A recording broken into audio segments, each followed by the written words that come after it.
Wajiha's Learning Academy. Today we are going to discuss the difference between the unitary and the federal form of government.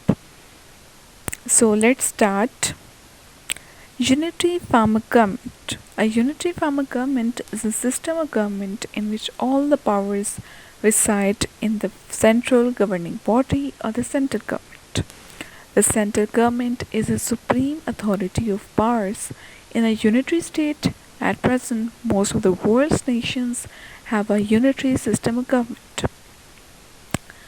A federal form of government is a system of government with two levels of governments, the national and the local. The national government as well as the local governments are allowed to function independently in their own jurisdictions. So it is the brief definitions of unitary and the federal form of government. These are just the definitions which we have discussed, and we came to know that unitary is the government which has a singular supreme authority who exercise all the powers of the state regarding the affairs which are related to the central government or the affairs which are related to the local governments.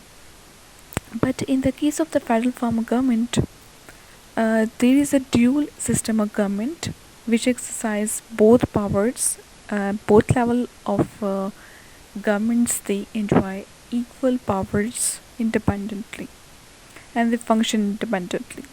System of government. A unitary is a single system of government where the central has a supreme authority, but in the case of the federal government, there is a dual system of government where the national governments and the local governments they work independently.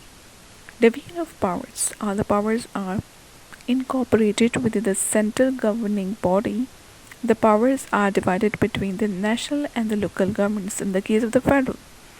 Constitutions. In the unity form of government, the constitution can either be the written or unwritten, but in the case of the federal government, the constitution it ought to be a written constitution. Rigid constitutions. There is how much the rigidity it implemented in the constitutions. In the case of the unity constitution, it must